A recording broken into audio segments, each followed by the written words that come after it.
things that you said that really stuck out to me. First was you said that you are basically building relationships with these experts. So not only are you building relationships with your potential customers, you're building relationships with people that can basically help you build your business and theirs, and borrowing each other's audiences. That's such an interesting idea because, like you said, there is so much to go around. And you don't have to fear that if you're trying to get people in on your thing, because maybe you could be on theirs. Well, and to go with what you're just saying right there, I mean, in a way, it's not a lot different than a podcast, at least the conceptually, right? We bring a lot of the podcasts out there, interview based podcasts.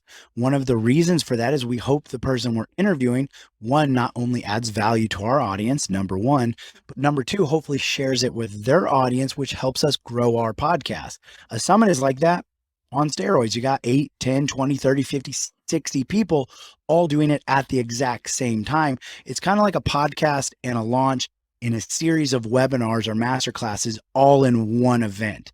And that's one of the reasons they've become so successful. I will say, and again, I mentioned this a minute ago, I see podcasters do extremely well with this because one, it's really easy to reach back out to past guests. So they usually already have a speaker list lined up that they can reach out to, and they had a great interaction with you already once. Most of the time, they'll be willing to do it again. But with that being said, for others, I wouldn't also necessarily recommend, a virtual summit is extremely powerful and extremely beneficial, but there's a variety of different types. I wouldn't recommend everybody does every single type, at least not at the beginning.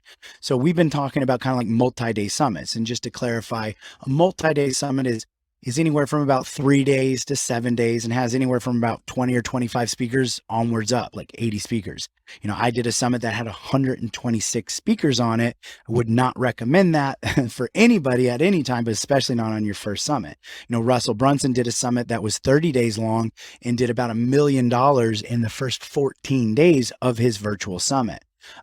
With that being said, the other style of summits, there's summit series, there's micro summits, but the big proponent for me is the 1-day summit. The 1-day summit is really great, again, for podcasters as well, but anybody just getting started, because it's a little bit, it's easier to put on. It's less risky. It's just like it says, it's 1 day, but it doesn't mean it's a full day in content. It just means that your audience has 1 day to essentially consume it, which really overcomes overwhelm as well. So these mega summits do really well, but there's a whole other side of this. Attendees that go, I don't have 5 days, or I don't have 50 hours to watch all 50 sessions, so I'm not even going to participate in it. With a 1-day summit, it says, hey, you have this problem, we're going to solve it on this summit in 1 day. Almost everybody, if the problem's big enough, is willing to invest 1 day. And again, it's not a full day in time. It's not like 8 hours. It's just that's when they consume it.